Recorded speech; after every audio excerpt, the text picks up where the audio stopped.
Estábamos la semana pasada intentando cerrar el tema de la perspectiva amplia a partir de la cual tenemos que intentar concebir cuál es el espectro fundamental a partir del cual se vive la vida humana, cuáles son las características que hacen que una vida realmente pueda ser considerada como una vida digna de vivirse, una vida con determinadas características que además se relacionen con las capacidades y talentos potenciales que tenemos los seres humanos, y cómo se refleja todo eso en la idea de esta cosa llamada bienestar, que ahora está tan, digamos, popular, o que ocupa un lugar preponderante en el discurso público, ¿no? Sobre todo cuando estamos hablando del tema de política pública. Entonces empezamos a hablar de en qué consistía esta idea del bienestar o los bienestares, como es el planteamiento que hacemos algunos autores. Habíamos visto que podíamos hablar de un bienestar de un tipo, un bienestar eudaimónico que se relaciona con esta idea del florecimiento humano, del desarrollo de las capacidades y potenciales que tenemos los seres humanos por virtud de nuestra propia existencia humana, pero también habíamos hablado de un bienestar de tipo hedónico, que tiene que ver con el disfrute o los placeres que tenemos en la vida, es decir, la capacidad de llevar una vida que sea más o menos placentera, o que tenga un saldo positivo placentero vis-a-vis el dolor, ¿no? Que no sea una vida marcada de manera permanente o semipermanente por el sufrimiento o por el dolor. Y cómo eso da pie a las conceptualizaciones modernas del bienestar objetivo y el subjetivo, ¿no? Ya habíamos visto que el bienestar objetivo más o menos se relaciona con la idea de la satisfacción de las necesidades, que es algo en lo que vamos a eventualmente a caer cuando empecemos a hablar del tema de pobreza. Es decir, es objetivo en tanto podemos determinar que hay ciertas características de ciertos satisfactores que debemos tener para poder decir que tenemos cierto bienestar, que estamos bien alimentados, que tenemos cierto nivel o cierto grado de salud, que tenemos viviendas con X o Y características, que tenemos acceso a determinado tipo de satisfactores. Por eso sería objetivo. Y luego estaba la otra parte, que era el bienestar subjetivo, y en esa parte nos quedamos, ¿no? ¿En qué consiste esta idea del bienestar subjetivo? Bueno, que en alguna medida más o menos importante está relacionada con la idea del bienestar hedónico de los placeres, aunque no es necesariamente una traducción o una relación íntima entre el bienestar hedónico y el bienestar subjetivo. Sí está relacionado con la idea de la felicidad o la satisfacción de la vida, ¿no? ¿Qué tan felices o qué tanto disfrutamos la vida que llevamos? ¿Qué tan satisfechos estamos con la vida con la que llevamos? Entonces, habíamos hablado un poco de eso y las distinciones que hay entre la idea de la felicidad declara como una experiencia de vida, cómo se construye esta idea de la felicidad que decimos tener los seres humanos, cómo se construye esta idea de la satisfacción. Una cosa es la experiencia de la felicidad, es decir, vivirla en el momento, vivir un momento placentero, gozoso, y la otra es pensar sobre ese momento, ¿no? Son dos experiencias distintas. Uno la valora en el momento en que la siente, o uno la experimenta en el momento en que la siente. Imaginen, por ejemplo, el día que les entreguen sus papeles, ya cuando se libren de estar aquí, que si las plataformas tienen un horario o no tienen un horario. Imagínense la satisfacción, el gozo que ustedes van a sentir en ese momento que ya se libraron de todo esto, ¿no? Una cosa es la experiencia de ese momento, la satisfacción que sienten en ese momento, pero lo otro es cómo interpretan ustedes, cómo piensan sobre ese gozo, sobre todo tiempo después, ¿no? Cuánto valoran haber pasado por estos 4 años aquí con sus cuitas, que en algunos casos les fue menos bien, en otros casos les fue más bien, y cómo piensan sobre la experiencia en general, que es distinto a cómo lo vivieron en su momento, ¿no? Entonces, en eso nos quedamos. Eso es más o menos un recuento rápido. Entonces yo les dije que, como es parte de mis temas de especialización, a mí me gusta mucho luego meterme a platicarles, bueno, pues a final de cuentas, ¿qué es lo que determina o qué es lo que causa, qué es lo que genera que los seres humanos podamos interpretar que tenemos una vida feliz, o podemos interpretar que estamos satisfechos con nuestra vida? Y para eso nos tendríamos que regresar a platicar de este diagrama que había planteado, o que lo había comentado Anel la semana pasada, si mi memoria no me traiciona, que cuando estamos hablando de los elementos constitutivos estamos hablando, en este caso, del bienestar, de la experiencia del bienestar como un elemento constitutivo de nuestra vida. Es decir, todos los seres humanos, por virtud de nuestra existencia como especie, tenemos la capacidad de experimentar bienestar, pero también de experimentar malestar. Entonces, eso se convierte en una especie de momento constitutivo que a su vez puede convertirse en una consecuencia. Si yo estoy bien o estoy mal, ¿en función de qué? De las circunstancias de mi vida. Entonces, habíamos dicho, una cosa son los elementos constitutivos, otra las causas y otras las consecuencias. Aquí, lo que vamos a explorar en este momento, tiene que ver con el círculo de en medio, lo que causa que una persona experimente bienestar en el momento o no, o que experimente malestar. Entonces, mucha de la investigación que se ha hecho con relación a eso tiene que ver con las causas y los efectos relacionados con el tema del bienestar subjetivo.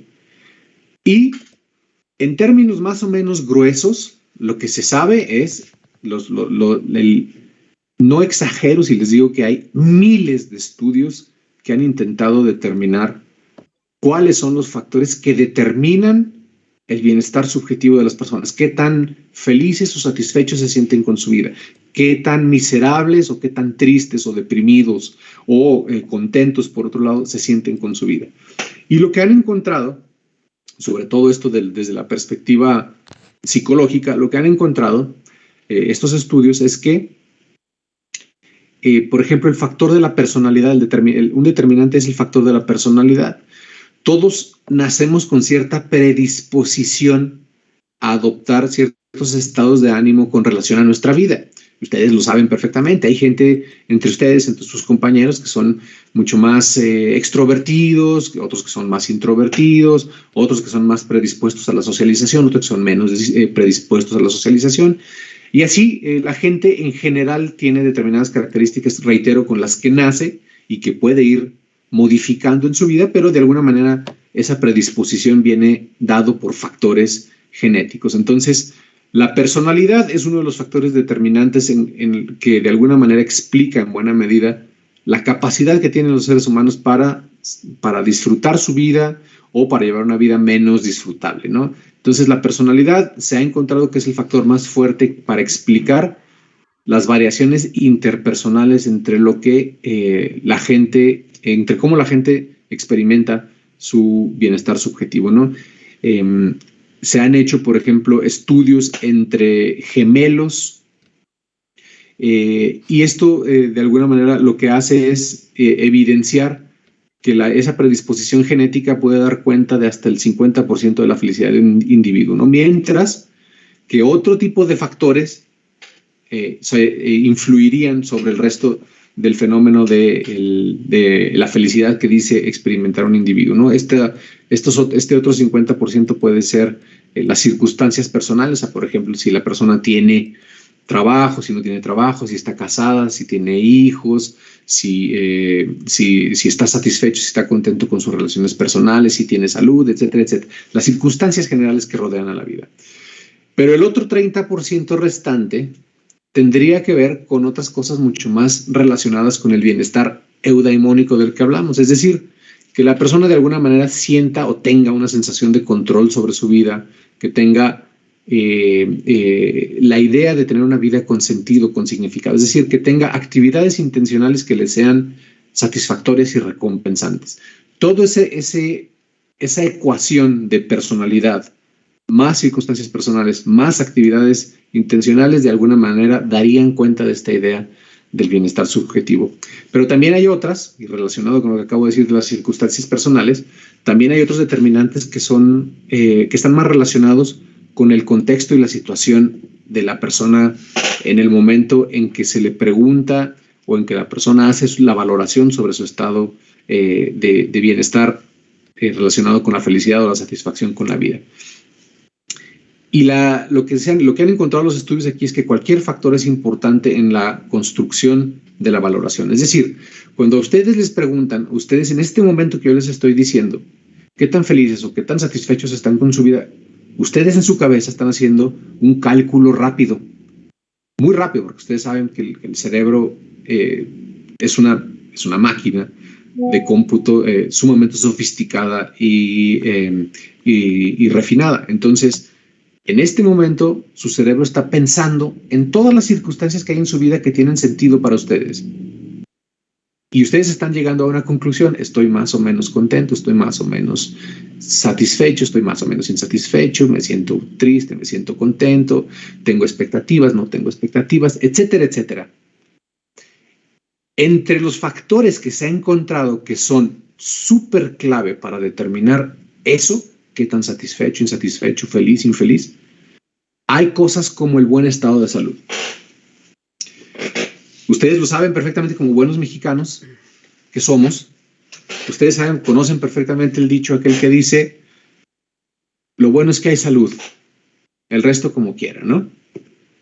Pues eso no es una cuestión netamente mexicana, ¿no? Es una cuestión que se ha encontrado en cientos de estudios a lo largo y ancho del mundo, en distintos momentos, que la gente le pone una preponderancia importante a su estado de salud cuando como un determinante para decir si es feliz o no es feliz, si está satisfecho o no está satisfecho con su vida.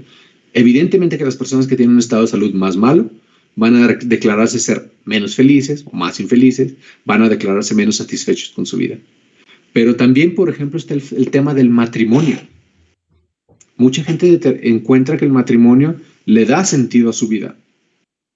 Claro, algunos de ustedes lo sabrán, no sé.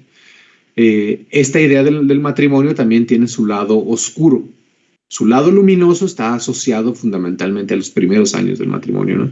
Después las cosas pueden cambiar.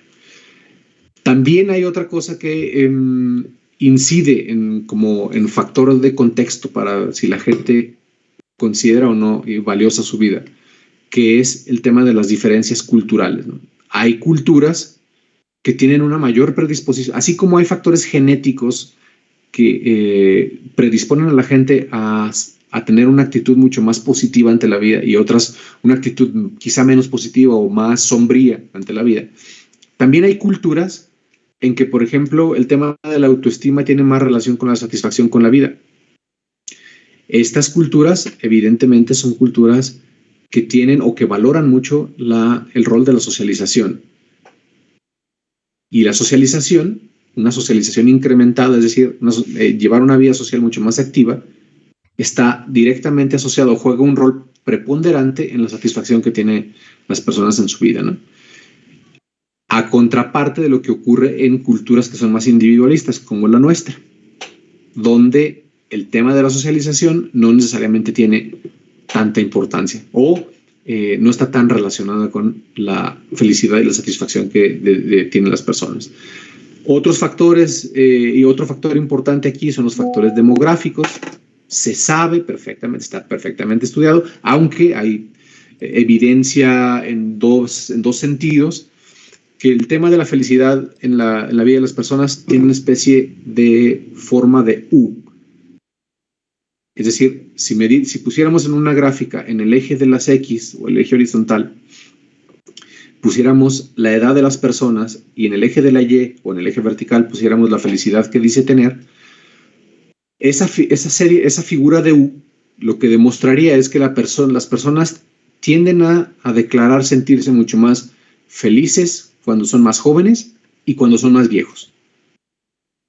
El tema de la felicidad se reduciría más o menos a la edad en la que estamos algunos de los aquí presentes, es decir, aquello que llaman la adultez temprana, adultez tardía, ¿no?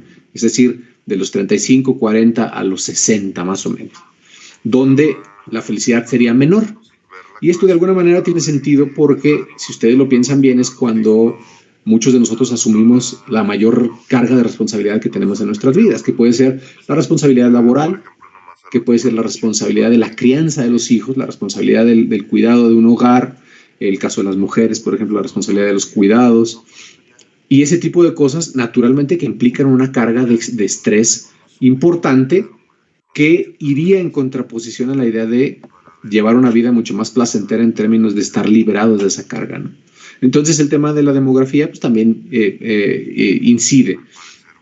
También en la cuestión demográfica hay estudios, por ejemplo, que demuestran que ciertos espacios sociales como países que son más ricos o regiones que son más ricas o pequeñas enclaves como colonias, comunidades que son más ricas, tienden a ser mucho más felices que lugares que no son tan ricos, ¿no? Entonces la cuestión de la demografía también incide en eso. Pero también hay otro tipo de factores, por ejemplo, las instituciones. Hay estudios que demuestran que en sociedades que son mucho más democráticas, que enfatizan, por ejemplo, el tema de la participación social en la toma de decisiones, no únicamente en el tema de las elecciones, sino también, por ejemplo, en la toma de decisiones que tienen que ver con, por ejemplo, el presupuesto público, que tienen que ver con las acciones que se toman en sus colonias, ese tipo de cosas que de alguna manera enfatizan el tema de la participación social en la toma de decisiones, tienden a estar directa o tienden a ser un factor determinante en la satisfacción de la vida y la felicidad que declaran las personas por el hecho de que a final de cuentas el ser humano se siente partícipe de su entorno, se siente que tiene alguna influencia sobre el mismo y por tanto eso le da cierta sensación de bienestar. También hay correlaciones positivas entre las características de un estado de bienestar donde existen esquemas de protección social y con el bienestar subjetivo, ¿no? Otros estudios también que se han hecho de manera un poco más reciente por el tema del impacto ambiental, del impacto que tiene el fenómeno, está el tema ambiental. También se ha encontrado que hay ciertas variables ambientales que tienen un efecto significativo en el bienestar y por eso se espera que esto se vea afectado por el tema del calentamiento global, ¿no? Que conforme empiecen a hacerse más evidentes los fenómenos y las consecuencias del calentamiento global, como acabamos de ver en Acapulco, ese tipo de cosas van a empezar a relacionarse con un descenso de la satisfacción con la vida y la felicidad que declaran las personas. Y evidentemente que también está el factor económico, porque eventualmente vamos a terminar en eso cuando estemos hablando de pobreza, están los factores económicos. Cualquier persona en este planeta requiere de recursos para sobrevivir, para poder satisfacer sus necesidades, para poder hacer los proyectos de su vida que considere valiosos, ¿no? Entonces, aquí en los determinantes económicos encontramos factores como el desempleo. No sé si alguno de ustedes haya vivido esa experiencia. Yo se los puedo decir en carne propia. De hecho, se relaciona con lo que les preguntaba de mantener el número celular. Cuando yo caí en un periodo prolongado de desempleo, antes de involucrarme en esto de la universidad, fue cuando yo viví una etapa de desempleo prolongada y les puedo decir que es una de las experiencias más miserables que hay en la vida. Y bueno, en ese tiempo por el mismo desempleo, pues evidentemente que dejé de pagar el teléfono por mucho tiempo y se perdió el número. No sé cuánto tiempo después, pero eventualmente se perdió el número. Bueno, eso fue con relación a la consulta que les hacía hace un rato. Entonces, factores como el desempleo tienen un efecto muy importante en la satisfacción de la vida de las personas. La inflación también tiene un impacto fuerte en el bienestar subjetivo. Cuando hay periodos prolongados de inflación, por ejemplo, lo que ocurre en Venezuela, lo que ocurre en Argentina recientemente, ese tipo de cosas tienden a la larga a influenciar el estado de vida de las personas y la satisfacción que tengan o la felicidad que tengan con su vida, ¿no? También está el tema de la desigualdad socioeconómica y todo lo que apareja en cuanto a no nada más a los sentimientos y a la sensación que uno puede tener de la satisfacción con la vida y la felicidad, sino también con cuestiones que tienen que ver con la salud física. De esto han escrito mucho estos dos compañeros, Wilkinson y Piquet, y de lo cual me gustaba platicar con mucho más detalle, pero en otra clase, no en esta, porque pues, es otro tema. Entonces, esos serían los determinantes importantes agrupados en cierto sentido que tienen que ver con factores muy específicos, ¿no? Pero una cosa es lo que determina el fenómeno y otra cosa son las relaciones o correlaciones que tiene el bienestar subjetivo. ¿Qué es una correlación? Es el grado de relación que tiene un fenómeno con otro. No estamos hablando de la causa. Cuando hablamos de determinantes, estamos hablando de causas. Esto sí causa, el bienestar subjetivo. Pero estas correlaciones positivas son fenómenos que se presentan y que tienen un alto grado de relación con el fenómeno de una satisfacción con la vida alta o con una felicidad con la vida alta. ¿Y cuáles son algunos de esos fenómenos que están correlacionados de manera positiva? Pues son cosas muy evidentes, por ejemplo, como los signos visibles. Sonrisas, el contacto visual, la expresión verbal de emociones positivas. Todo ese tipo de cosas que ustedes pueden pensar, bueno, esas idioteces que a la larga tienen un impacto en cómo se sienten ustedes con la vida que no se imaginan. Les platico así de una anécdota personal muy superficial y que ustedes van a decir, bueno, pero ¿en serio? Bueno, yo no lo veía así, sino hasta que lo viví, ¿no? Cuando yo me fui a estudiar el doctorado, pues vivía en una cultura en la que el contacto visual con la gente es muy escaso. La gente no voltea a ver a los ojos a las personas. La gente mucho menos sonríe. Entonces hay una expresión verbal de emociones positivas muy reducida. ¿A dónde fue, profe? Yo estudié el doctorado en Inglaterra. Creo que les había dicho, pero bueno, hace mucho tiempo. Entonces, yo les decía que esencialmente despertar cada día en ese país y hacer las cosas que yo tenía que hacer, es decir, ir a una cafetería y pedir mi café y luego irme a la biblioteca, ese tipo de cosas, era como estar empezando todos los días una vida nueva. Ustedes, como nosotros, como mexicanos, no me van a dejar mentir. Cuando nosotros empezamos a repetir una rutina en este país, lo más lógico es que si vamos a la misma taquería, vamos a la misma cantina, vamos al mismo café, o evidentemente en la escuela, a los 2-3 días ya somos los mejores amigos del cantinero, del barista. El barista ya no nos pregunta qué vamos a pedir, si pedimos siempre lo mismo, ¿no? Nos preguntan cómo estamos, se interesan, a lo mejor superficialmente, pero bueno, de alguna forma se interesan por nosotros, nos preguntan cómo están, luego así se generan a lo mejor cierto grado de confianza. Pues allá era todo lo opuesto. Allá yo les digo que era como tener que empezar todos los días y trataba todos los días con las mismas personas y era como si no los hubiera visto nunca. No voltean a ver, evidentemente no hay sonrisa. Y ese tipo de cosas a la larga van creando una sensación de vacío en las personas. Una sensación de inexistencia social, de miseria. Algunos de los estudios que yo he hecho relacionado con esto apuntan en la idea de que nosotros aquí en México declaramos ser personas muy felices cuando salimos a la calle y hay muchas cosas muy negativas, ¿no? Pero una de las cosas que yo planteo como hipótesis, que es lo que puede estar alterando esa valoración de la vida que tenemos, es precisamente eso. Que haya ese tipo de expresiones de camaradería, de familiaridad entre las personas, que de alguna manera disminuyen el efecto negativo que tiene, por ejemplo, vivir en una sociedad que es sumamente desigual en términos socioeconómicos y en una sociedad que está marcada en este momento, bueno, desde hace 15 años de nuestra historia, por el tema de la inseguridad. ¿Cómo podemos declarar ser felices si salimos y en esencia nos estamos exponiendo a que algo nos ocurra, ¿no?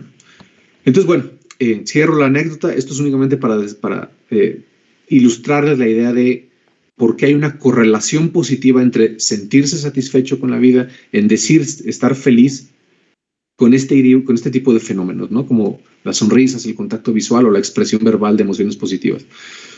Otras cosas que es relacionada con la salud autorreportada más que la salud real que tengamos. ¿Cómo se siente usted de salud?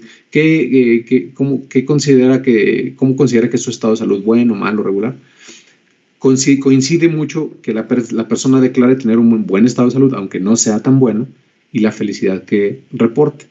El sueño, esto es importante para los que somos insomnes, ¿no?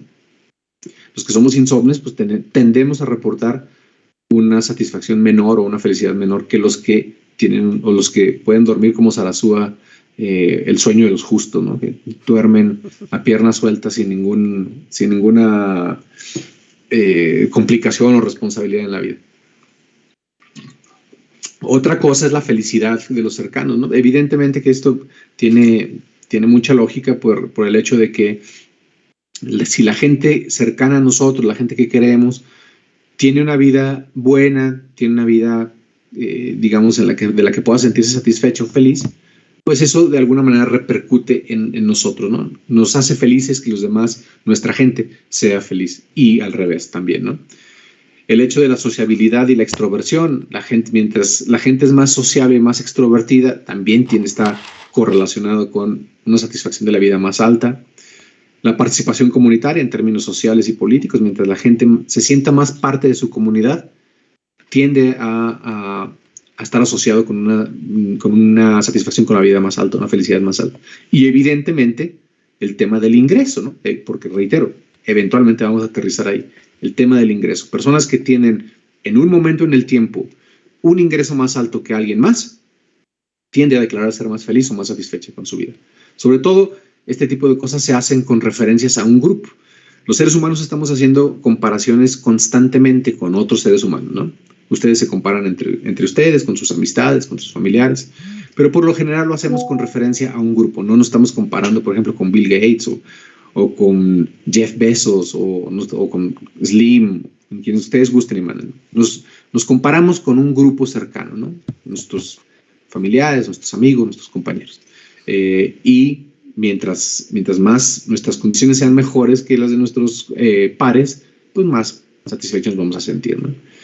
También las emociones positivas, como ya dije, están influenciadas por las relaciones sociales, pero también de alguna manera permiten aumentar la sociabilidad. Mientras la gente se siente más satisfecha por sus relaciones sociales, esto de alguna manera retroalimenta el círculo de la sociabilidad, ¿no? La gente lo convierte en un pilar de su vida. También la satisfacción con la vida está fuertemente influenciada por factores clave para la evaluación de la misma, como la salud, como ya dije, ingresos, la calidad del trabajo. Muchas veces, creo que les puse el ejemplo de Franz Kafka y del escritor, que en ese momento no me acordaba el nombre, Tolstoy.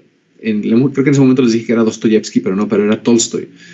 Quienes, a pesar de haber sido escritores, los referentes mundiales de la literatura universal, declaraban tener una vida sumamente miserable, ¿no?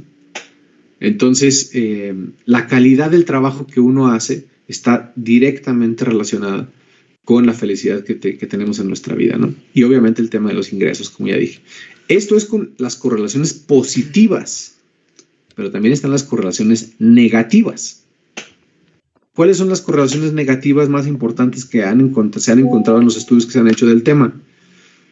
El primero, bueno, no sé si el primero, pero a lo mejor yo lo pongo primero siempre por la experiencia que yo tuve, está el tema del desempleo. Y aquí yo le pongo siempre este apunte, ¿no? Que el impacto no pecuniario excede a este. ¿Qué quiero decir con eso? Que cuando uno está desempleado, ya les dije que es una de las experiencias más amargas que hay en la vida, uno tiende a pensar que es la falta de ingresos lo que provoca que uno se sienta mal. Pues evidentemente que al principio eso es lo que uno puede echar en falta mucho más, ¿no? Pero a la larga, lo que se convierte más importante, y esto no es porque lo diga yo, les reitero, esto está basado en estudios, a la larga, el impacto socioemocional que tiene el desempleo es superior al que puede tener la falta de ingresos. ¿Por qué? Porque al final de cuentas el ser humano se siente excluido socialmente, de esto vamos a hablar cuando estamos hablando del tema de pobreza, excluido socialmente, siente que la capacidad que tiene, los talentos que haya desarrollado, las capacidades que haya desarrollado, no tienen absolutamente ningún sentido. Y eso hace que la gente, por ejemplo, caiga en círculos de depresión. Entonces, el desempleo es una de las cosas que se ha estudiado mucho más y que se sabe que tiene un impacto muy negativo en el tema del bienestar subjetivo. O también otro tipo de eventos inesperados que afectan al ingreso, como gastos catastróficos, ¿no? Por ejemplo, el tema de la salud, el tema de COVID ahora, lo evidencia mucho más. Otro tipo de eventos que alteran las circunstancias del día a día, por ejemplo, los nacimientos. Cuando nace un niño, bueno, ustedes pensarían, bueno, pues eso se supone que está asociado con la dicha, ¿no? de una nueva vida.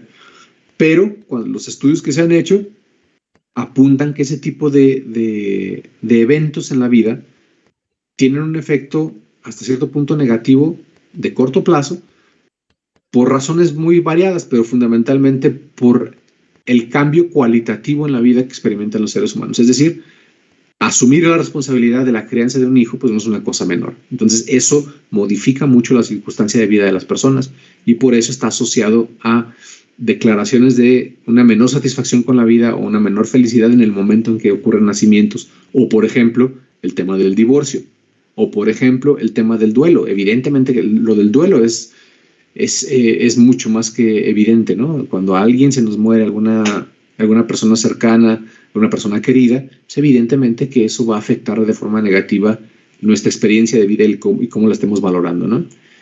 Cuando ocurren eventos, por ejemplo, como el tema de una incapacidad severa, cuando estamos incapacitados, por ejemplo, cuando hay algún accidente, cuando se pierde algún miembro, ese tipo de cosas, afecta muchísimo el tema del bienestar subjetivo. El tema de las mudanzas, por ejemplo, cuando uno cambia de ciudad, cuando tiene que empezar de nuevo, o la experiencia de vida, ese tipo de cosas afectan mucho.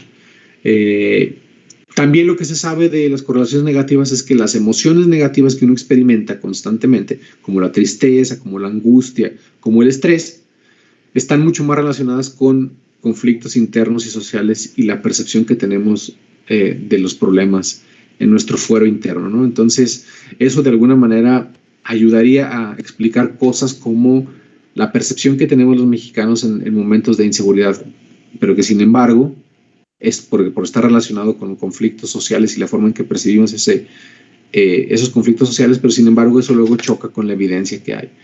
Pero bueno, ese tipo de cosas ya no podemos entrar tanto en detalle, ¿no? De los estudios que hay con relación a eso. Yo mismo estoy avanzando en algunas cosas de esas, pero todavía no hay conclusiones al respecto. Ahora, esa es la parte, digamos, positiva de todos los estudios que se han hecho con relación al bienestar subjetivo, lo que sabemos a ciencia cierta de lo que ocurre con el bienestar subjetivo, pero eso no quiere decir que el tema no esté, o más bien que el tema esté exento de críticas. Se ha hecho mucha crítica al tema del bienestar subjetivo, sobre todo porque hay algunos desde la perspectiva académica que lo consideran como una especie de pseudociencia, ¿no? Que lo consideran como una especie de ciencia New Age, que tiene que ver con esta idea del siéntete bien y piensa positivo, ese tipo de cosas. Entonces, de alguna manera le quitan valor a los estudios científicos que se han hecho con relación a esta disciplina, ¿no? del bienestar. Algunas de las cosas con las que yo sí concuerdo de las críticas que se le hacen al tema del bienestar subjetivo son algunas de las cosas relacionadas, por ejemplo, con los efectos observables y fundamentalmente con el tema de la adaptación y la habituación que tenemos los seres humanos. Los seres humanos nos adaptamos absolutamente a todo. Aunque hay ciertas cosas como ciertos placeres o ciertas experiencias dolorosas a las que la gente, por ejemplo, no se adapta siempre, ¿no? Por ejemplo, la gente no se adapta al dolor. ¿Por qué? Pues la experiencia continua de vivir en una situación dolorosa induce la depresión. O, por ejemplo, la gente no se puede adaptar al ruido.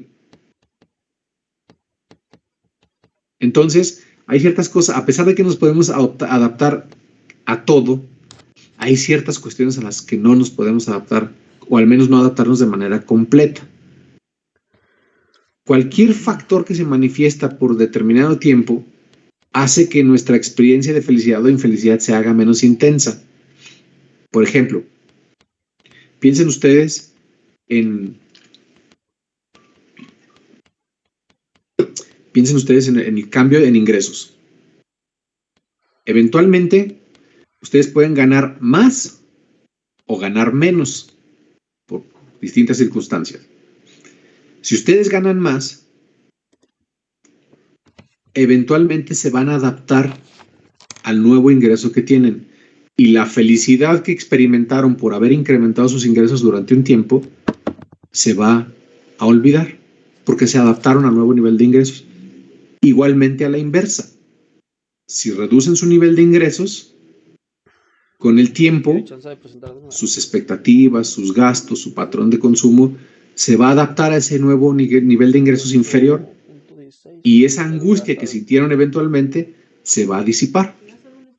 Entonces, los seres humanos, en lo general, tenemos mecanismos de adaptación a cualquier modificación en nuestras circunstancias, todo lo cual hace que la modificación en la percepción de la situación, tanto desde la perspectiva de la satisfacción con la vida como de la felicidad, se modifique temporalmente, pero eventualmente se regresa a un nivel de vida previo, ¿no? Hay muchos, reitero, cientos de estudios que se han hecho con relación a esto. Yo nada más pongo aquí como ejemplo algunos, de algunas experiencias que tienen un impacto muy claro en el nivel de bienestar que uno dice tener, pero que es únicamente de carácter temporal. Es decir, se experimenta el fenómeno que modifica nuestra percepción de felicidad o de satisfacción. Soy más feliz porque tengo más ingresos, soy más miserable porque tengo menos ingresos, pero eventualmente me voy a adaptar. Es decir, voy a regresar a un nivel de referencia previo. De los ejemplos más famosos que existen en la literatura, de los estudios que se han hecho con relación a este tipo de mecanismos de adaptación, encuentran, por ejemplo, uno que se hizo con personas que habían ganado la lotería. Ustedes se pueden imaginar lo que implica ganarse la lotería, pues debe ser una cosa, pues casi para volverse locos, ¿no? Es decir, que de la noche a la mañana ustedes tengan su vida resuelta en términos socioeconómicos. Términos económicos, más que socioeconómicos. Eso debe provocar una modificación en la percepción que tenemos de nuestra vida y debe hacernos sumamente felices, o al menos temporalmente. Bueno, pues con algunos estudios que se han hecho con relación a este tema de la modificación de ingresos con gente que ha ganado la lotería, lo que los estudiosos han encontrado es que después de un tiempo, la gente que ganó la lotería regresa a un nivel de felicidad que declaraba tener antes de ganar la lotería. Es decir, manifestaban tener cierto nivel, vamos a decir una calificación de 8 sobre 10, ganan la lotería y a lo mejor declaran tener una felicidad de 9 sobre 10 o 9,5 sobre 10, pero al pasar un tiempo vuelven a declarar que tienen un nivel de felicidad de 8 sobre 10. ¿Por qué? Porque las personas nos adaptamos a las circunstancias y lo que nos provocaba mucha felicidad en algún momento, después de un tiempo deja de provocarnos esa misma felicidad, ¿no? Otro sí, dígame. Algo así mencionaba la lectura, ¿no? Sobre, por ejemplo, la postura de algunos autores sobre el que si era beneficioso o no ayudar a ciertas aldeas, ciertas comunidades, y ellos mencionaban que pues si se les daba, ellos no valorarían o no valorarían ese esfuerzo y volverían atrás, ¿verdad? O sea, no serviría de nada darles si ellos no se esforzaron por ello. Correcto, ese es de las cosas que a mí más me llama la atención. Ustedes no, a otros compañeros de ustedes les había platicado que creo que el año siguiente me voy a meter a estudiar la licenciatura en psicología, porque me he estado metiendo mucho en este tipo de cosas, ¿no? Sobre todo de los mecanismos psicológicos que hay detrás de fenómenos como esto, ¿no? Y de los estudios que se han hecho recientemente con relación a eso que tú planteas, efectivamente está cómo reaccionamos los seres humanos a cosas como esa, ¿no? Es decir, si valoramos más la perspectiva de que nos enseñen a pescar o que nos regalen el pescado, porque genera distinto tipo de actitudes una cosa y la otra, y en unos casos nos puede llevar a valorar la situación, la circunstancia que tenemos, y en otras, al contrario, a minusvalorarla, ¿no? Entonces, los experimentos que se han hecho con relación a eso, que son los que manifiestas, que plantean en la lectura, evidencian ese tipo de cosas, que no hay una respuesta universal a un problema que es similar en un lado y otro, que puede ser el no tener, por ejemplo, para comer, ¿no?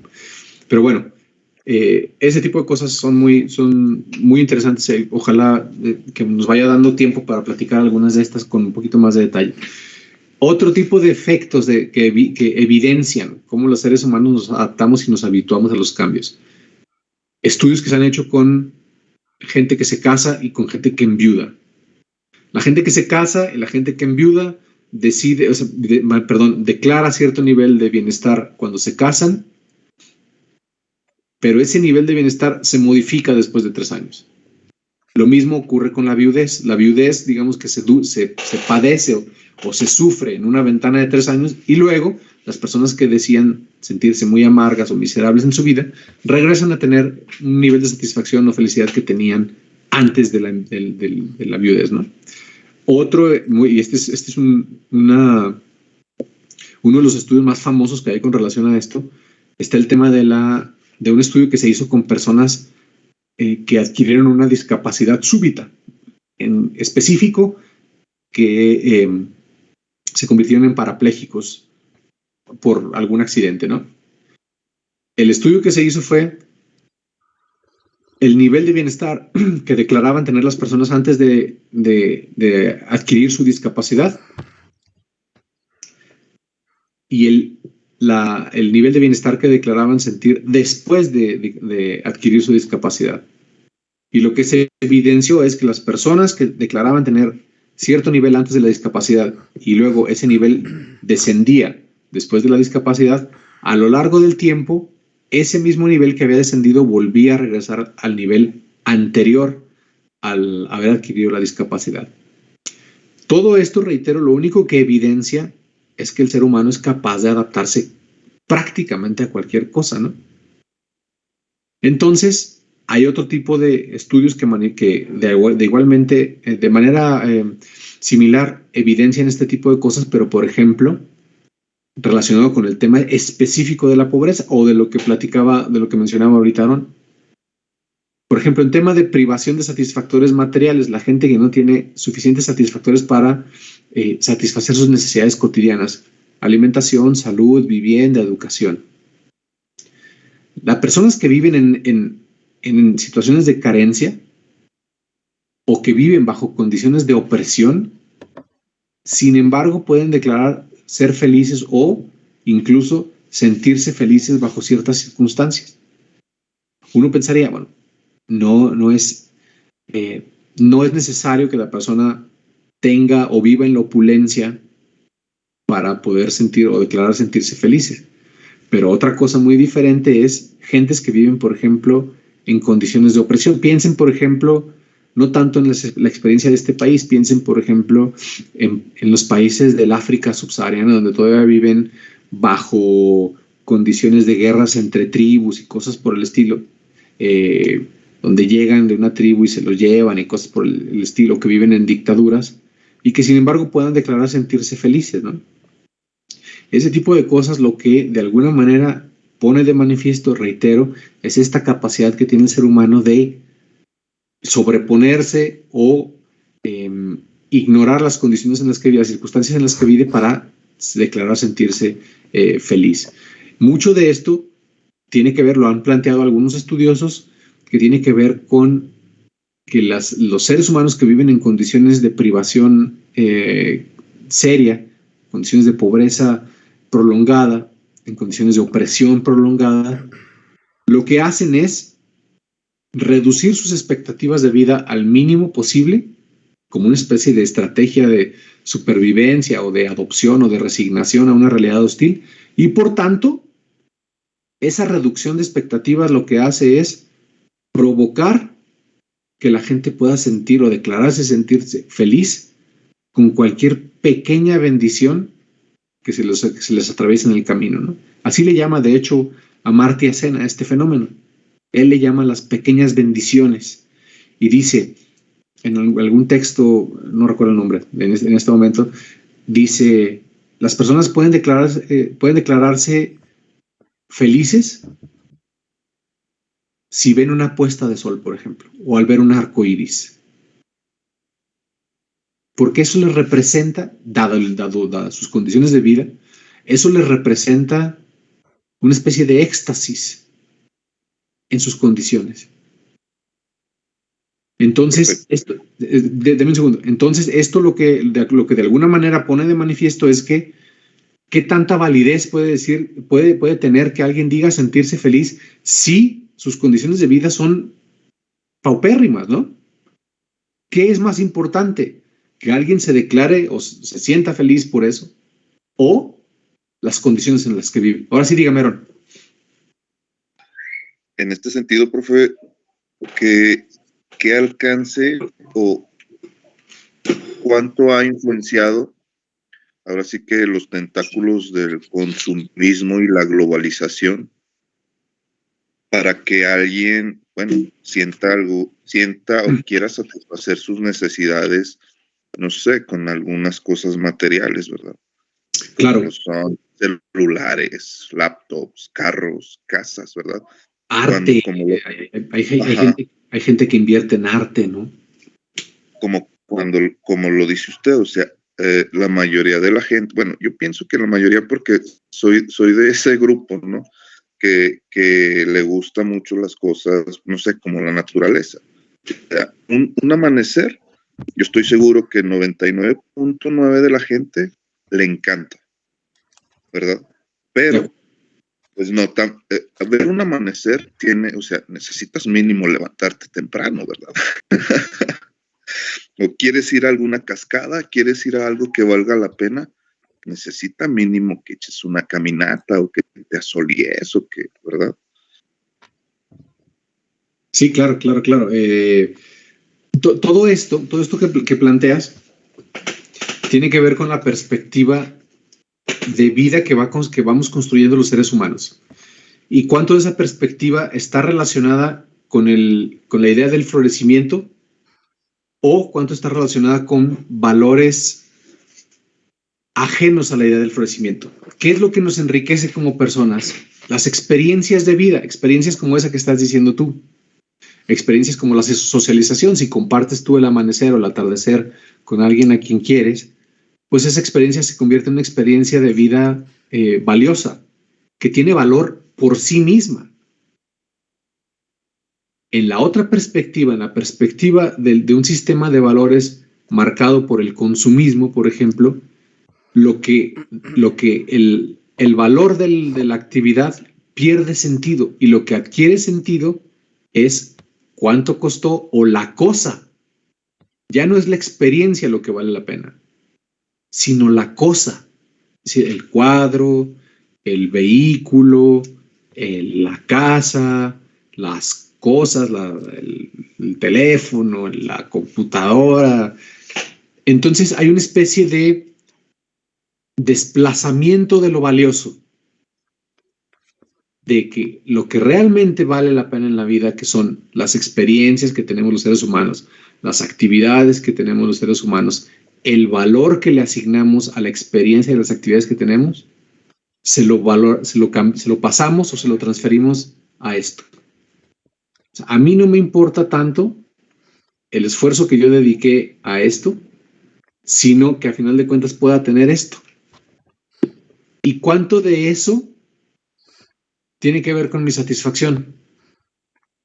Pues a lo mejor mucho, pero en el momento en que yo pierdo esto, se lo roban o se rompe o lo extravío, mi vida pierde sentido porque dejé de tener la cosa, porque lo que era valioso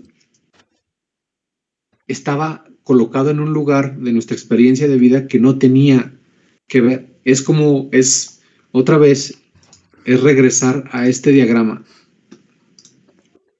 que lo realmente valioso está en el primer círculo, pero cuando yo traslado el valor de lo valioso en la vida, de lo que me provoca sentirme bien, sentirme mal, tener florecimiento o tener una experiencia de vida miserable, cuando yo la traslado acá, entonces todo esto se modifica. Yo les dije en algún momento, a mí me puede hacer sentir muy bien, por ejemplo, comer mucho. Bueno, creo que a todos nos gusta la comida, ¿no? Pero, por ejemplo, tener una dieta rica en carbohidratos y tomar mucha coca y refrescos y papitas, todo lo rico, pues, que de la comida chatarra, ¿no?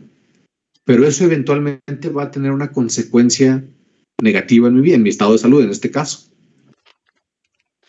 Puedo valorar, por ejemplo, el efecto que tiene en mí el alcohol o las drogas. Que ocasionalmente, bueno, nadie va a hablar mal del alcohol, menos aquí yo, ¿no? Pero eso no quiere decir que eso es lo realmente valioso. Sino a lo mejor yo en la pandemia me di cuenta, por ejemplo, que a mí me gustaba tomar cerveza, pero ya me di cuenta que no me gustaba tanto tomar cerveza por tomar cerveza. Sino, por ejemplo, porque ahí no podíamos socializar, porque me hacía mis botanitas, ¿no? Ahora, yo les puedo decir que a mí me gusta mucho tomar cerveza, pero no es tanto el hecho de tomar cerveza, sino la socialización que está detrás de eso. Entonces, cuando desplazamos las causas de lo valioso, de lo que en este caso, lo que yo les intento comunicar en esta clase, que es las actividades y las experiencias que están relacionadas con los elementos constitutivos de la naturaleza humana, que son lo realmente valioso, cuando lo trasladamos al ámbito de lo material, estamos desplazando el ámbito de lo valioso a algo que no tiene valor per se, que puede tener valor monetario, que puede costarnos determinado esfuerzo hacer eso, pero que realmente lo valioso está en el esfuerzo de las cosas que hacemos para lograr determinado tipo de bienes. Evidentemente que siempre será preferible tener una vida que tenga determinado tipo de satisfactores a tener una vida que no tenga esos mismos satisfactores. El asunto es aquí que mucho de lo que ha ocurrido en los últimos 50, 60 años es que ha habido una especie de desplazamiento, reitero, de lo que realmente es valioso en la vida, que es este tipo de experiencias y actividades relacionadas con lo que somos capaces de hacer como seres humanos, a las cosas materiales, al consumo estéril o incluso a la franca acumulación, ¿no? Ustedes lo han visto, imagino, en algunos programas de televisión, estos programas de los acumuladores, ¿no? Gente que pierde la noción de la realidad y que se dedican a acumular basura. O sea, basura. Aquí yo conocí a una persona que acumulaba cualquier cosa que se encontraba en la calle, ¿no? Se encontraba un rin de bicicleta y se lo llevaba y lo metía ahí a su casa. Y evidentemente llegó un tiempo que ya no se podía entrar a la casa de la persona, ¿no? Reitero, son cuestiones del sistema de valores prevaleciente al que nos ha llevado a desplazar la noción de lo valioso de una cosa a otra. Y eso, a final de cuentas, está teniendo muchos efectos, por ejemplo, en el tema de los patrones de consumo que tenemos y en el tema de cambio climático actualmente, ¿no? Por ejemplo, relacionado específicamente con el tema de los vehículos automotores, ¿no? Cada vez hay más y más y más y más y más vehículos, no porque necesariamente necesitemos más vehículos. O sea, los problemas de desplazamiento los podríamos resolver con un sistema de transporte público que fuera más o menos eficiente. Pero no, aquí lo que se privilegia es la posesión, el consumo de vehículos y todo lo que eso apareja, ¿no? Entonces, bueno, sí hay grandes controversias con relación a esto, de qué es lo realmente valioso. Porque aquí Isen habla mucho sobre ese tema, ¿no?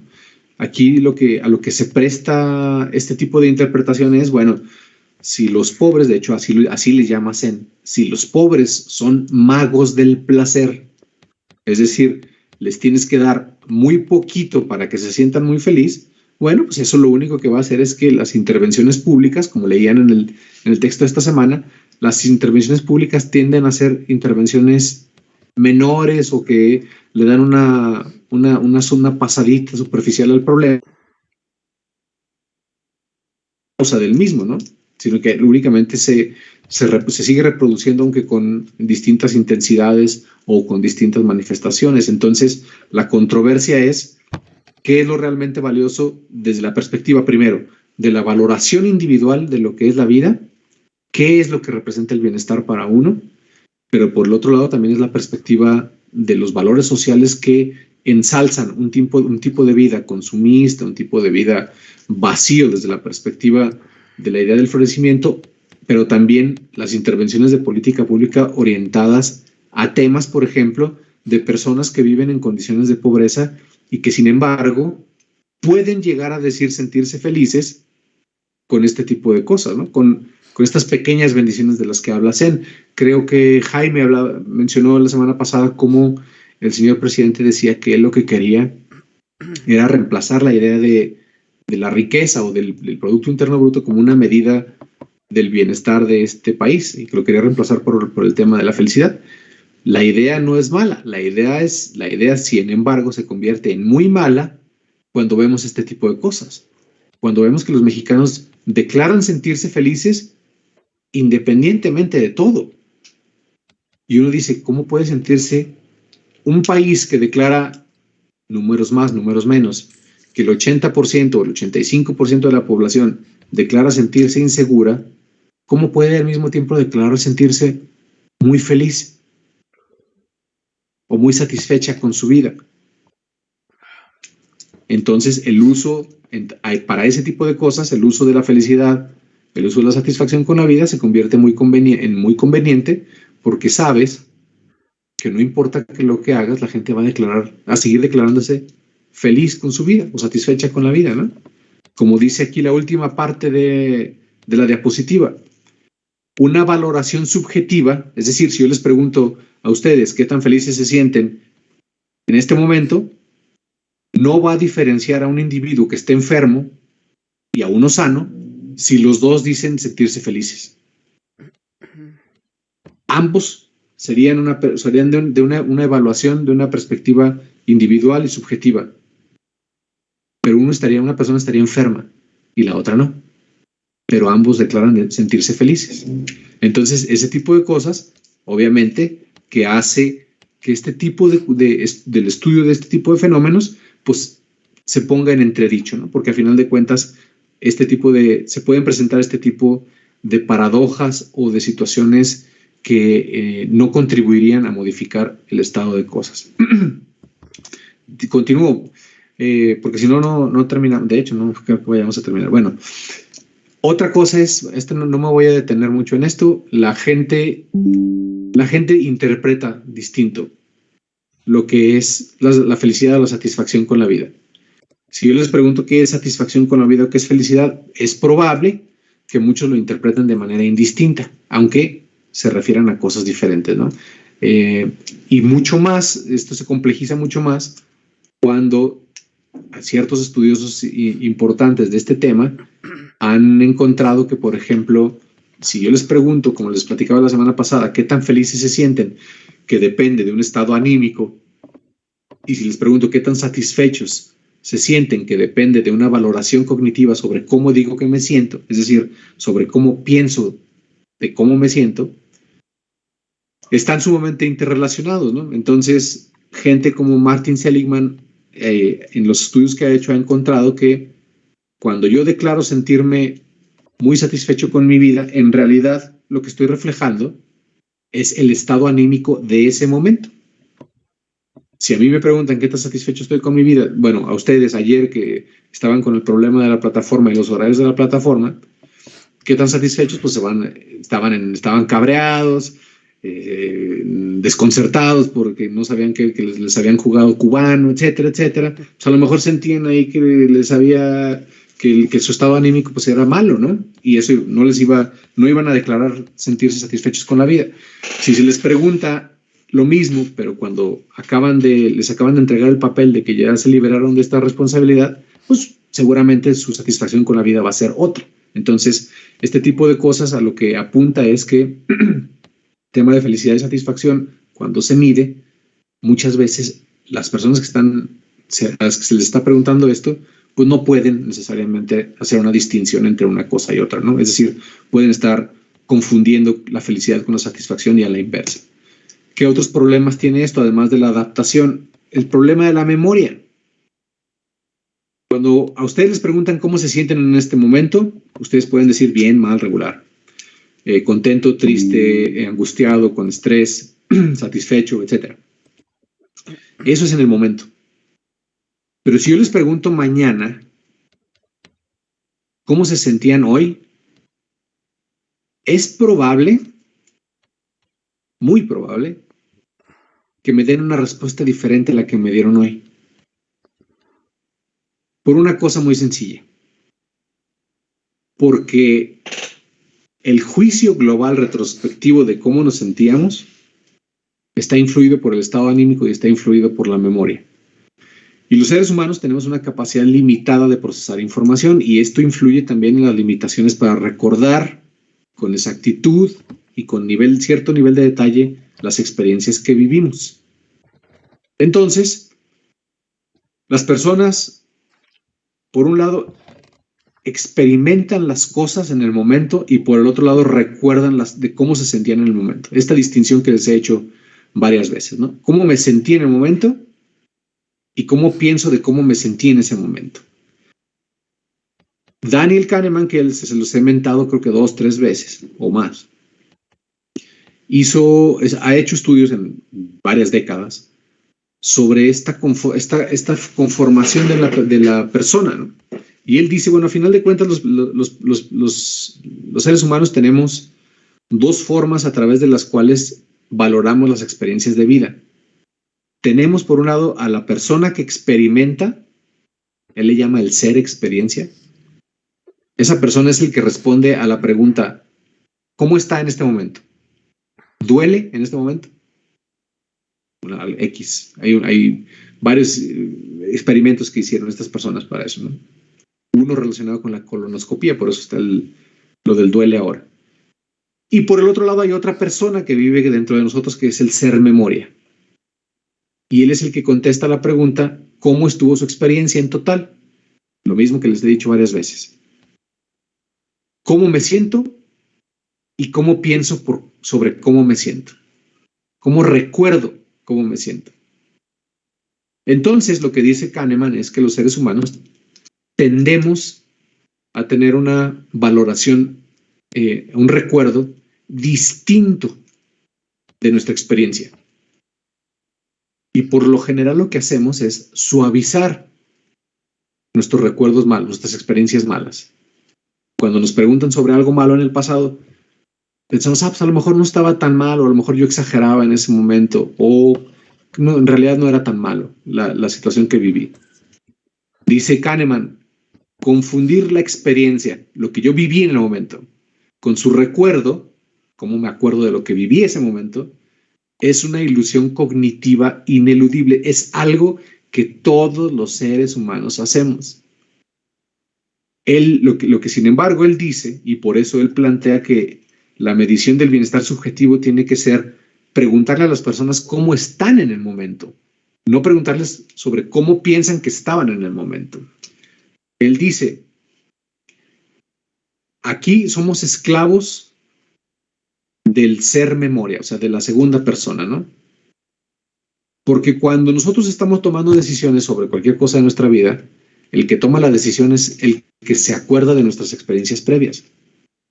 Es decir, tomamos decisiones de acuerdo a nuestras propias experiencias, pero como nuestras experiencias, el recuerdo de las experiencias tiende a ser diferente de nuestra experiencia, entonces las decisiones que tomamos son decisiones irracionales.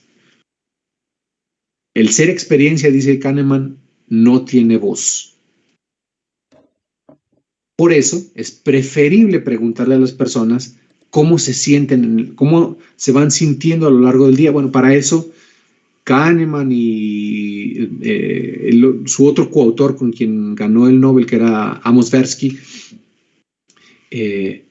ellos hicieron varios experimentos en los que proponen que la idea de la medición del bienestar subjetivo tenga que basarse en las experiencias del momento a momento. Para eso desarrollaron varios métodos, uno muy famoso que se llama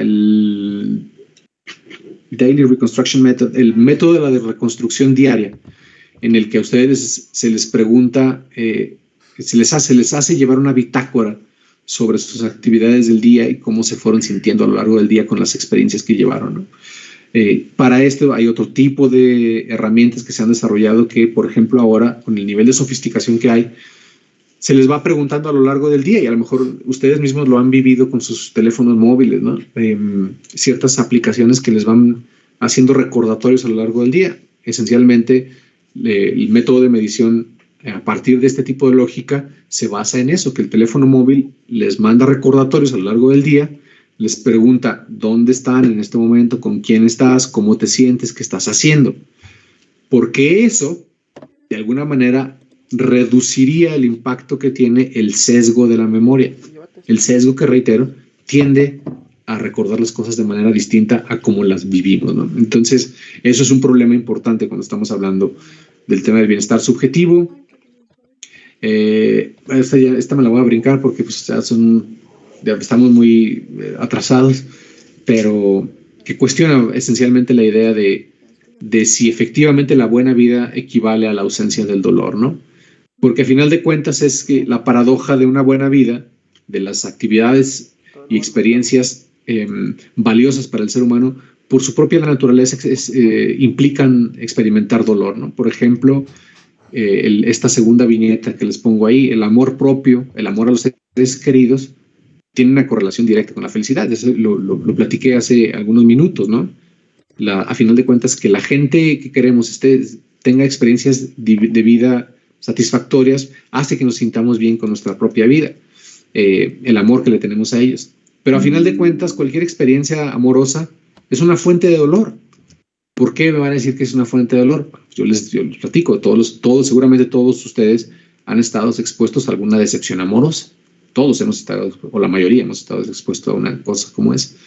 Otra cosa, cuando perdemos a una gente querida, a un ser querido, a una gente a la que amamos, pues evidentemente que es una experiencia dolorosa, es parte de la vida. Entonces, no necesariamente el tener una buena vida quiere decir tener una vida ausente o carente de dolor. Yo les había planteado lo del experimento que Sarasúa luego empieza con sus cosas de decir que son falsas dilemas. Y que, no quiere pensar a Sarasúa, pues. Les platicaba de la experiencia esta de las máquinas, de la máquina que había planteado Robert Nozick, ¿no? De la experiencia, The Experience Machine se llama en inglés, la máquina de las experiencias, o la máquina de las vivencias, creo que lo traduje yo en... sí, de hecho ahí dice la máquina de las vivencias en la diapositiva. Que se les daba la opción, pues, se les daría la opción de optar por vivir en un tanque conectados, pero viviendo la vida que ustedes quisieran vivir, ¿no? Es decir, vivir la vida que ustedes elijan, ser una vida muy productiva, llena de experiencias gozosas, pero una vida artificial en último sentido, o la posibilidad de vivir una vida normal, como todos, ¿no? Con todas las cuitas que eso implica y con todas las recompensas que eso implica, y cómo la gente cuando se les plantea la experiencia, el experimento, mental, la mayoría de la gente opta por la idea de, no, pues prefiero vivir una vida completa, pero real, a una vida ficticia, aunque sea una vida fundamentalmente placentera, ¿no? Eso lo planteaba Nozick en el 74, ya 50 años de eso, pero se han seguido, cada que doy este curso, evidentemente cuando es un curso completo, cuando están todas las semanas, pues lo puedo experimentar, lo puedo hacer las pruebas con ustedes de manera mucho más extendida y extendernos sobre cada uno de los temas. Ahora estamos muy apurados, pero por la tendencia general es que el 80% de las personas opten por vivir una vida plena y no la vida del tanque, ¿no? Y los estudios modernos que se han hecho confirman esa alternativa. Hay, por ejemplo, un estudio que hicieron unos holandeses o belgas, no recuerdo, estos Hendricks y Dubin, hicieron una variante del experimento de Nozick, ¿no? Entonces les plantearon las mismas condiciones a los camaradas, ¿no? a los sujetos del estudio, y les dijeron, mira, en el escenario 1, tú tienes la máquina en las vivencias con las mismas condiciones. Tú te conectas a la máquina y vas a vivir la vida que quieras, con las experiencias que quieras. Pero una vez que entras a la máquina ya no vas a salir. Y ya no vas a poder ver abrazar a tu madre, abrazar a tu padre, besar a tus hijos. Vas a vivir en la máquina para siempre. Pero tú no te vas a dar cuenta que estás en la máquina. Para ti todo va a ser real, ¿no? La gente más o menos opta, como pueden ver en la gráfica, la gente es la primera columna, la gente, el 80% más o menos opta por entrar a el 20%, pues solo el 20% opta por entrar a la máquina, la parte rojita. El verde, más o menos el 80%, opta por no entrar a la máquina. Es decir, de alguna manera confirmando la idea que ya teníamos, ¿no? Y que yo repito constantemente cuando hago el experimento con ustedes, ¿no? Que más o menos el 80% opta por no entrar a la máquina. Pero ellos plantearon dos escenarios alternativos, cambiando las condiciones de la máquina. Y dice, bueno, vamos a vivir esta vida vamos a plantear un escenario diferente, en el que no haya una máquina de las vivencias, no haya un tanque donde los metamos, ¿no? Sino que les voy a dar una pequeña pildorita de experiencias. Esa pildorita va a ser una especie de droga en el que vas a llevar una vida mayormente placentera, nada más que vas a tener que estar tomándote esa pastillita siempre y no va a tener efectos secundarios. Bajo ese escenario, si se fijan, más o menos la mitad dice, no, pues sí le entro, ¿no? Así sí mejoran las condiciones y sí le entro al experimento. La mitad sigue diciendo, no, prefiero vivir la vida tal como es. Y el tercer escenario plantea que hay una píldora de funcionamiento. La segunda es una píldora de experiencias. La tercera es una píldora de funcionamiento. ¿Y qué dice esa píldora de funcionamiento? La píldora de funcionamiento mejora sustancialmente el funcionamiento social, el cognitivo y el físico. También es una dosis permanente, es decir, se tiene que tomar todos los días y no tiene efectos secundarios. A diferencia del segundo, que es una píldora de experiencias en el que se vive una vida mayormente placentera, la píldora de funcionamiento lo que hace es únicamente mejorar nuestro funcionamiento, tanto en social, nuestra socialización, el cognitivo, el ejercicio de nuestra cabezota y el físico. Todo esto, si se fijan, el resultado de este experimento es, la gran mayoría diría, le entro a ese sí le entro. Todo esto, este tipo de experimentos lo que hacen es de alguna manera confirmar la idea de que sí, efectivamente todos queremos tener experiencias placenteras en nuestra vida, pero también queremos tener una vida amplia en el sentido de la experiencia de la misma, lo que decía Aarón hace rato, de la posibilidad de ver los atardeceres, los amaneceres, en compañía de gente que queremos, hacer el uso de nuestras capacidades mentales, tener retos que nos estén motivando constantemente, ¿no? Incluido el tema de las experiencias que aparejan dolor en nuestra vida, ¿no?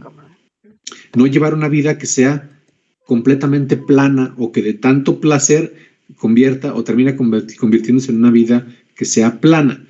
No sé si alguno de ustedes haya visto esta película, la escena que está ahí en la película, de que les pongo ahí en la diapositiva. Es una película danesa, cuya traducción sería borracho, ese sería el nombre. Druk se llama en danés.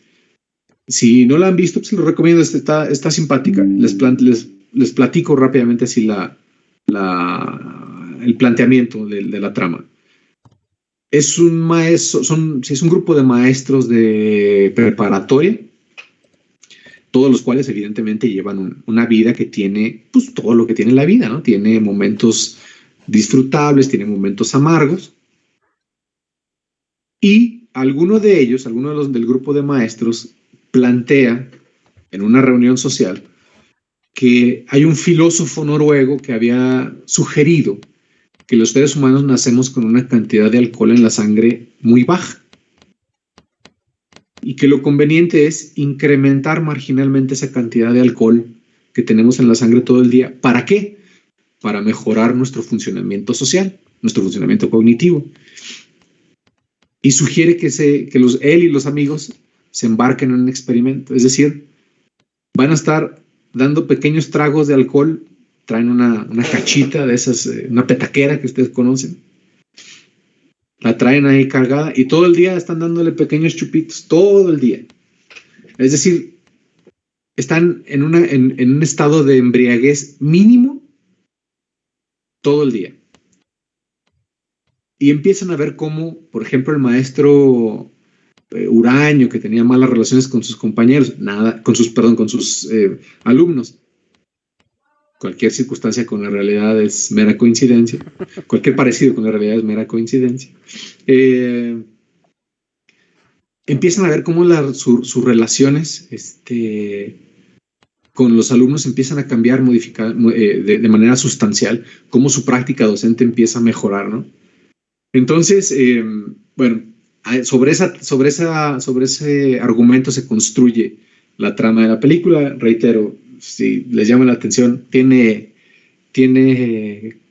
efectos o tiene consecuencias interesantes el resto de la película. No se los platico por si a alguien le interesa, ¿no? Entonces, bueno, de alguna manera, reitero, todo esto se refuerza pues la idea de esto de que todos queremos llevar una vida más o menos plena, más o menos robusta en términos de experiencias y de sensaciones, incluso cuando estas no necesariamente sean buenas. ¿Qué han hecho, nomás para cerrar esta parte, qué han hecho algunos de los estudiosos con relación al tema de la felicidad? Bueno, por ejemplo, hay un holandés que ha estudiado este tema de manera importante desde hace 45 años, que es Ruud Veenhoven. Él creó una cosa que se llama la esperanza de vida feliz. Ustedes conocen el tema de la esperanza de vida, llevaron materias esas de medición del desarrollo. No, conmigo no. Alguna vez di esa materia, pero creo que no fue con ustedes. Ustedes saben perfectamente lo que es la esperanza de vida o la expectativa de vida, ¿no? Es decir, ¿cuántos años se espera que viva una persona? Bueno, pues lo que hace Veenhoven es hacer el cálculo de cuántos años de vida mayormente feliz vive la gente en el mundo. Y hace un cálculo ahí. Es un cálculo, no es muy sofisticado. Es un cálculo que contempla la esperanza de vida, cuántos años va a vivir la gente, con la felicidad que declara tener la gente en ese país. Lo que ustedes ven en la gráfica que les presento es, en el mapa que les presento, es que a más oscuro, mayores años o una mayor cantidad de años de vida feliz se espera que tenga la gente. Y por supuesto, ¿quiénes son los grandes campeoncísimos en ese lugar, en ese tema? Pues ahí está Mexiquito, en un lugar importante, es decir, con más de 58 años felices, igual o más de 58 años felices. Están los canadienses, están los colombianos, están los panameños, los ecuatorianos, los neozelandeses, acá abajo. Están aquí algunos de estos Emiratos, me parece. Están los alemanes, los países escandinavos, los islandeses, los irlandeses, los escoceses, los ingleses, los daneses por aquí. Acá están estos deben ser los austriacos y estos deben ser los suizos. Por ahí, esos son los que se declaran de tener más, más bien los que se espera que tengan una esperanza de vida feliz más alta, ¿no? Y luego vienen otros países, otro grupo de países como los americanos, brasileños, el resto de Sudamérica, ¿no? Argentinos, uruguayos, peruanos, se me fue bolivianos. Y luego está otro grupo de países como algunos de los europeos, como los españoles, los franceses, italianos, polacos. Y luego viene otro grupo de países como los rusos, como los indios. Los australianos estaban en el rango anterior, como siempre se me olvida que debe ser por ahí no me acuerdo, para qué digo mentiras, pero en el Medio Oriente, y algunos del norte de África. Y obviamente los menos felices, los que siempre están a la cola de todo, pues son estos camaradas, ¿no? Los de África del Sur. Aunque A mí me extraña aquí, por ejemplo, cómo no Sudáfrica aparece como una especie de lunar ahí, porque Sudáfrica tiene condiciones de vida que son más o menos similares a las de nuestro país, aunque quizá ellos no declaren tanta felicidad como aquí, ¿no? Que aquí la felicidad siempre nos desborda. Hay otra serie de eventos, otra serie de estudios.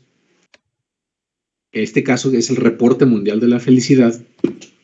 En el otro ejemplo, Verhoeven, que es el autor de ese índice de la esperanza de vida feliz, él únicamente considera el ámbito o la dimensión de la felicidad. En este Reporte Mundial de la Felicidad se consideran las dimensiones más importantes con relación al fenómeno de la satisfacción con la vida. Y lo que los autores encuentran ahí es que hay distinto tipo de variables, como por ejemplo, la satisfacción que declaramos las personas, pero también, por ejemplo, la calidad institucional. O sea, si estamos en sociedades donde se nos permite, por ejemplo, ejercer nuestro derecho a la libertad de expresión, nuestros derechos políticos, donde, por ejemplo, las instituciones, donde no hay una percepción de corrupción importante, donde, por ejemplo, hay una percepción de solidaridad social, o que tener un soporte social de la gente con la que contamos, el nivel de vida que hay en términos económicos. Entonces se hace un cálculo de todas esas variables y en función de eso se hace el cálculo de cuáles son los países más felices, reitero, tomando distintas dimensiones en cuenta.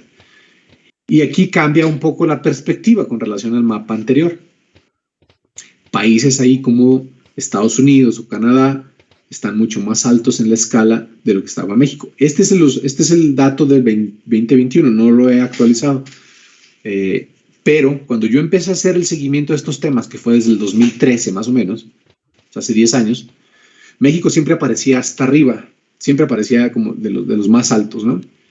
Sin embargo, a partir del tema de la crisis de inseguridad, del tema, bueno, que yo creo que aquí todavía no está incluido lo de COVID.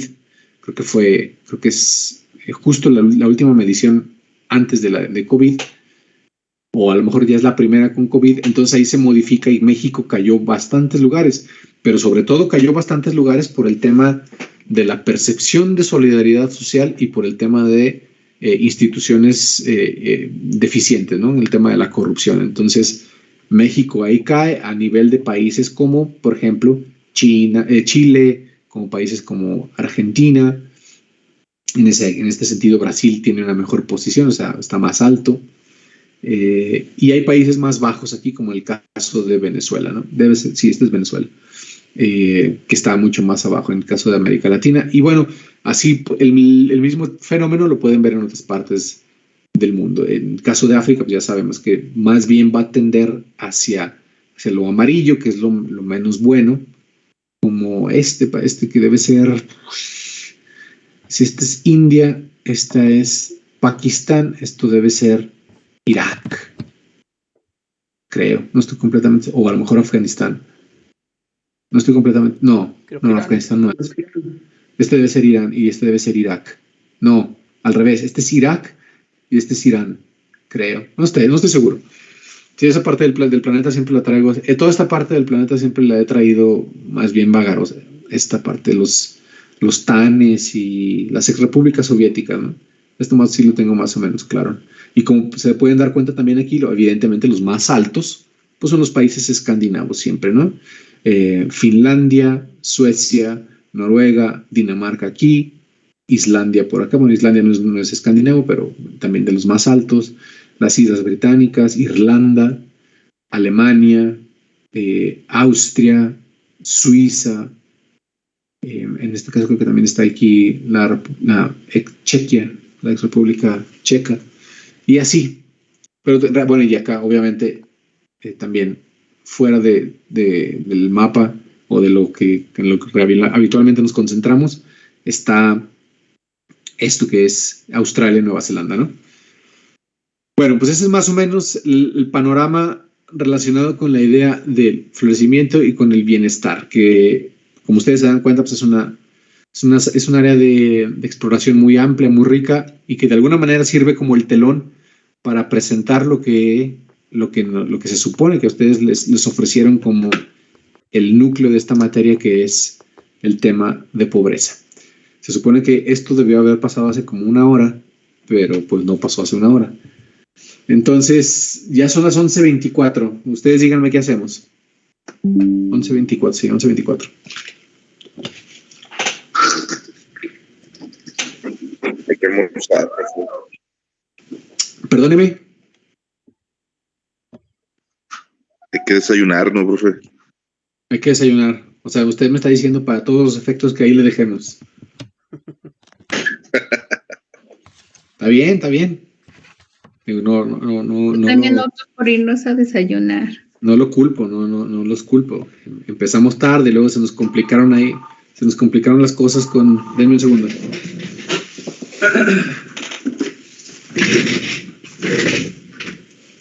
Segundito.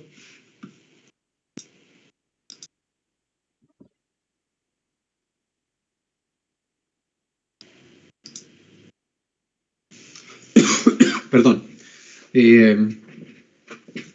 Entonces, sí, dicen ustedes que para todos, para efecto práctico, ahí quede, ¿no? Que ahí muera hoy.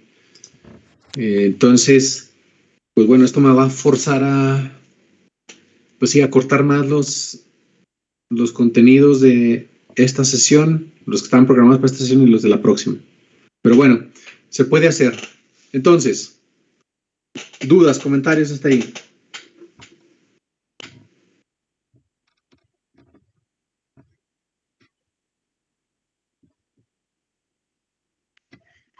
¿Todo bien, profe? Bien, medianamente interesante o cualquier cosa. Es muy interesante, profe, pero igual como decía el texto, ¿no? Un experimento que hicieron donde es abrumador. Exacto. El contexto, por ejemplo, global, ¿no? Donde te desanima, ¿verdad? Ahí hacen el ejemplo, por ejemplo, cuando ponían de protagonista a una niña sobre la ayuda que le daba una ONG y o sea, ahora sí que los números decían que la mayoría de la gente que participó, pues se desanimaba, ¿verdad? Y correcto. Es muy interesante. Para mí, en lo particular, es muy interesante la materia. Como les dije, infelizmente ustedes tienen esta modalidad de los fines de semana, ¿no? Que pues limita mucho todo lo que se puede hacer y cómo los puede uno involucrar más en el proceso de aprendizaje, por ejemplo, con el tema de los experimentos, que me gusta hacer así, esto de hacemos el experimento de lo de Nozick, yo les mando un link y ya cada quien lo llena, ¿no? Y ahí vamos haciendo el experimento y luego se hace la discusión, los distintos tipos de perspectiva que habría, por ejemplo, con relación a este tipo de tratamiento de los tratamientos nuevos de pobreza que hay contra las visiones tradicionales que hay.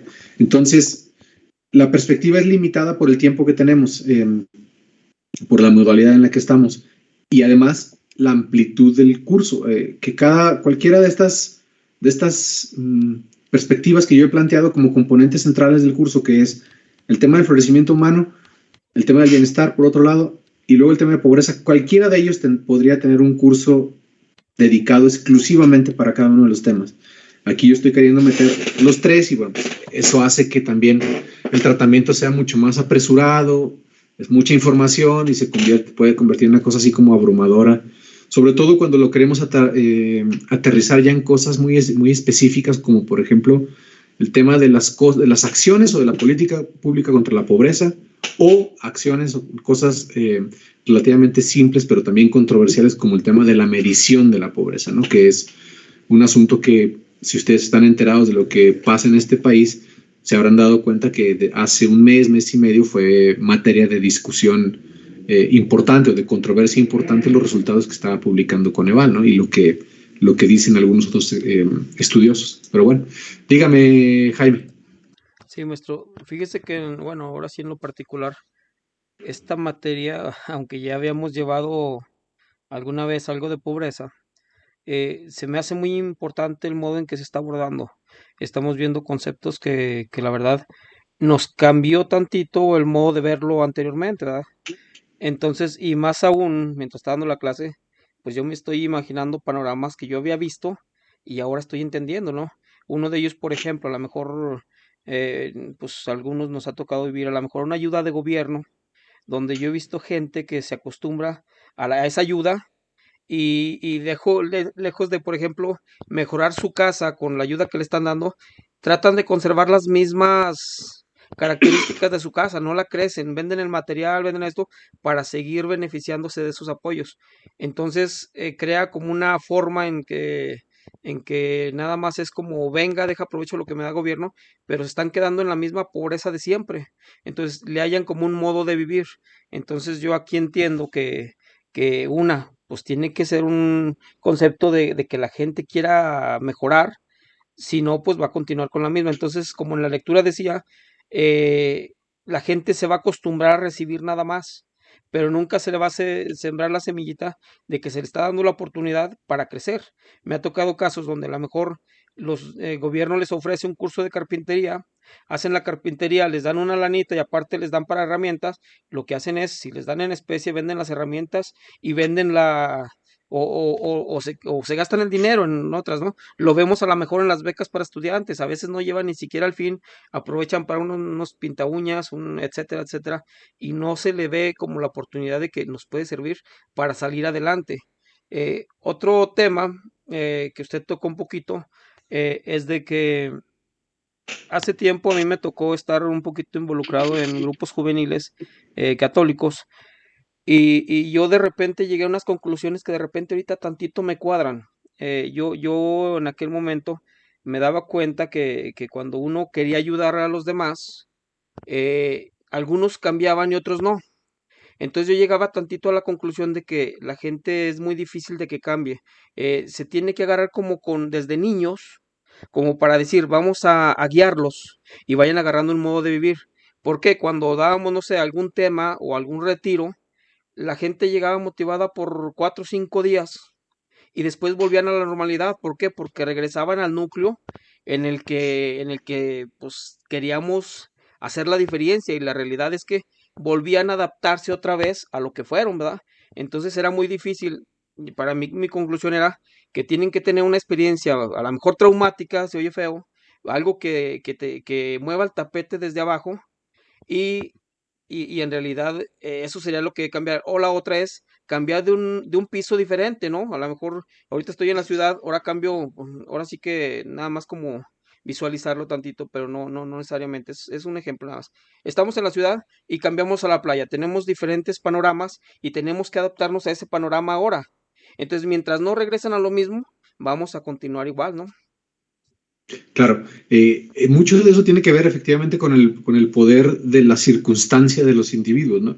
Y todo este tipo, por eso a mí el librito este de Banerjee y Duflo, a lo mejor ahí les da, no me acuerdo si les subí todo el libro o nomás les subí la parte de la lectura. No, creo que todo el libro, porque Anel estaba preocupada que no quería leer hasta la página no sé qué tanto, ¿no?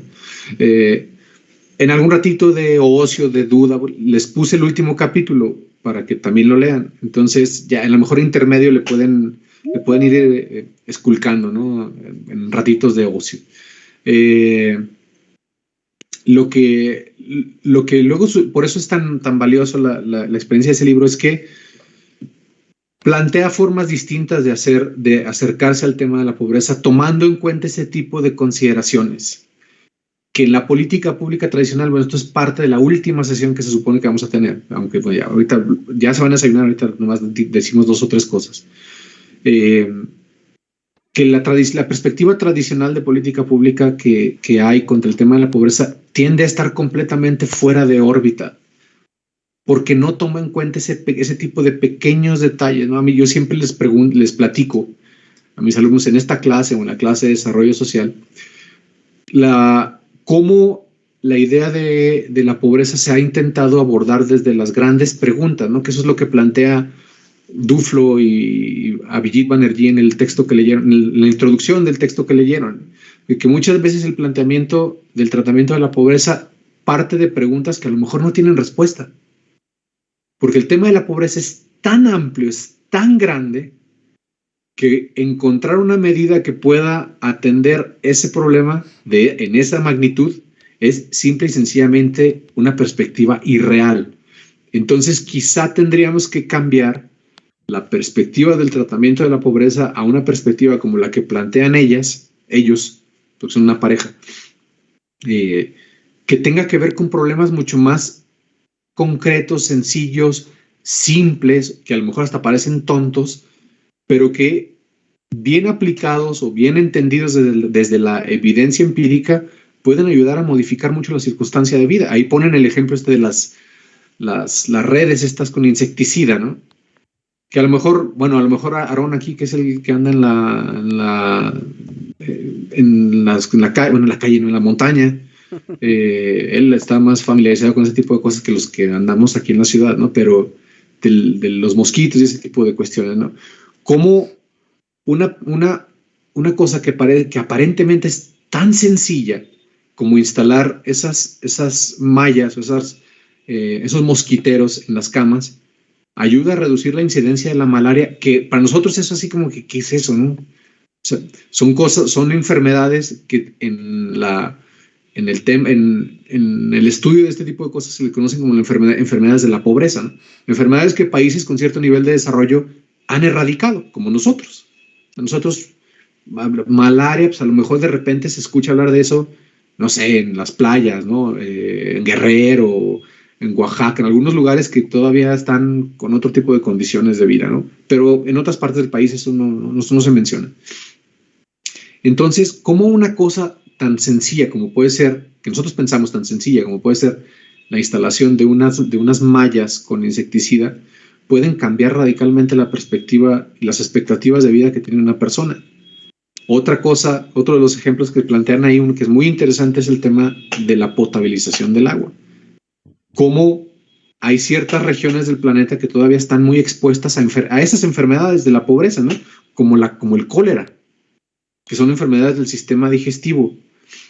Entonces, cómo la prevalencia de ese tipo de enfermedades que en estas partes del planeta ya no existen o existen en lugares muy específicos, cómo pueden tratarse con soluciones que son relativamente simples, pero cómo tomar decisiones de política pública tienen que ver con saber cómo lo estás haciendo, no pensar que por otorgar una beca vas a modificar la perspectiva de vida de la persona radicalmente, porque tienes, por ejemplo, como platicaba Jaime, el poder de la circunstancia, que ves a las personas que sí cambian su idea de vida de repente 2 o 3 días, 2 o 3 semanas, pero eventualmente la circunstancia los vuelve a jalar a donde mismo, ¿no?